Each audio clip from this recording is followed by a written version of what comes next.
Friends, हम लोग बहुपद पाठ के विविध प्रश्नावली पे हैं और आज हम लोग क्वेश्चन नंबर 38 से देखेंगे। क्या कह रहा है, यदि बहुपद PA बराबर में दिया हुआ है KAQ प्लस का 3A² माइनस 3 और बहुपद QA बराबर में दिया हुआ है यहाँ पर 2A³ माइनस का 5A और प्लस का K में A-4 से भाग दिया जाए एवं शेषफल समान हो तो K का मान ज्ञात कीजिए। अच्छा, इससे भाग देने पर शेषफल समान हो तो K का मान ज्ञात करना।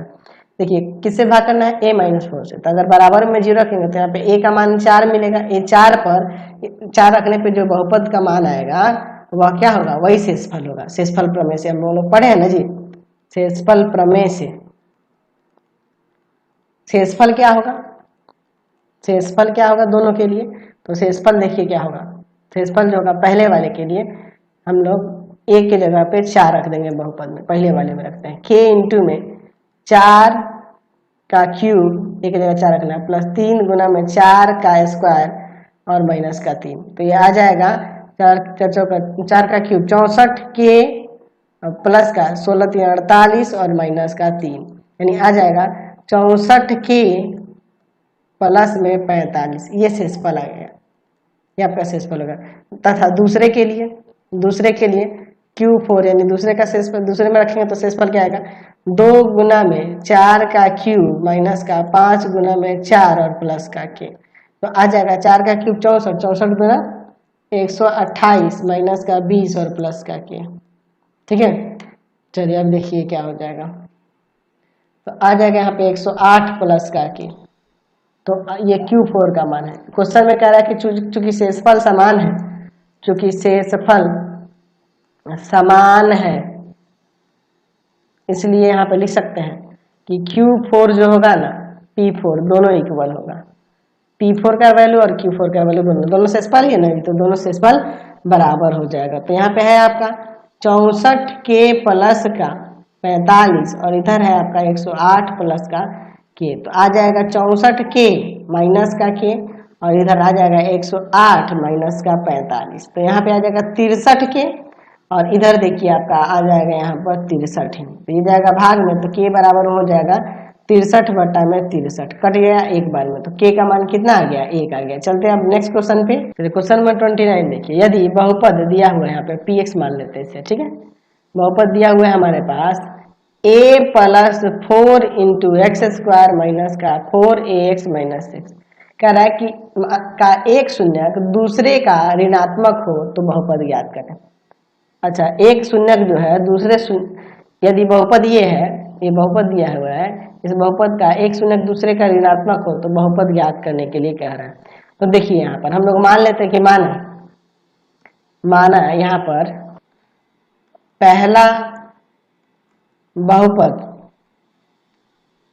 या बहुपद का पहला शून्यक ऐसे कर लेते हैं, या बहुपद के शून्यक, माना बहुपद के शून्यक। तो कैसा बहुपद है? तो द्विघात है, ये भी लिख सकते हैं कि माना द्विघात बहुपद के शून्यक अल्फा तथा बीटा है। तो क्या है? एक जो है दूसरे का ऋणात्मक है। प्रश्न से यही ना कह रहा है जी। चलिए, तो अगर इसको इधर लेके आते हैं तो alpha plus beta equal to में हो जाएगा 0। तो शून्यकों का योग किसके बराबर हो जाता है? तो आपका जानते हैं माइनस ऑफ x का गुणांक माइनस का 4 है और बटा में x² का गुणांक a प्लस 4 है, बराबर में 0 कर देंगे। चलिए अब इसे सॉल्व करते हैं, जाके 0 हो जाएगा। ऊपर 4a बराबर में 0, यानी यहाँ से a बराबर में 0 बटा में 4, यानी a का मान यहाँ से 0 आ गया। a का मान 0 आ गया। अच्छा, a का मान यहाँ से 0 आ गया।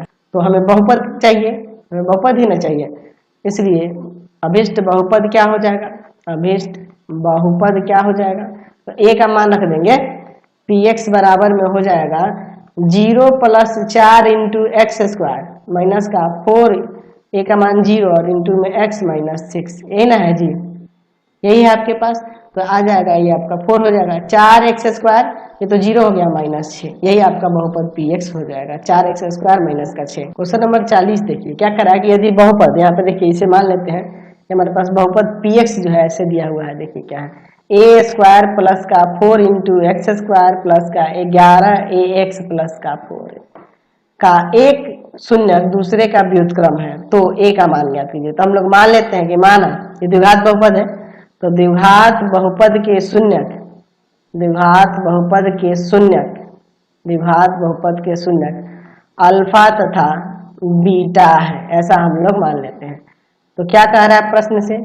प्रश्न से कह रहा है कि एक शून्यक दूसरे का व्युत्क्रम है, यानी कि अल्फा इक्वल टू 1/बीटा ले लेते हैं। तो यहाँ से अल्फा बीटा इक्वल टू में 1, अल्फा बीटा किसके बराबर होता है? तो कौन अचर और कॉन्स्टेंट और बटा में एक्स स्क्वायर का गुणांक, यानी कि ए स्क्वायर प्लस का 4 बराबर में 1। इधर उधर मल्टीप्लाई करेंगे, ए स्क्वायर प्लस 4 बराबर में 4 है, 4 को इधर लेके आएंगे, ए स्क्वायर माइनस का 4 प्लस का 4 इक्वल टू में 0। तो यहाँ पे देखिए ये फॉर्मूले पे सेट हो जाएगा। देखो ना, ए स्क्वायर माइनस का 2 इंटू में ए इंटू में 2 और प्लस 2 का स्क्वायर, यानी यहाँ से हो जाएगा ए माइनस 2 का होल स्क्वायर। तो यहाँ से ए स्क्वायर उठ जाएगा, ए माइनस 2 इक्वल टू 0, यानी ए का वैल्यू यहाँ से 2 आ जाएगा। तो ए का मान 2 आ गया, तो हमें क्या निकालना है? ए का मान ज्ञात करना था। तो ए का मान ज्ञात कर दिया। अगर बहुपद कहता तो ए का मान इसमें रख देते तो हो जाता, तो सिर्फ हमें ए का मान ज्ञात करना था, तो हमने ज्ञात कर दिया। तो यही क्वेश्चन बचे हुए थे इस चैप्टर में। ये आपका चैप्टर पूरी तरह से कंप्लीट हो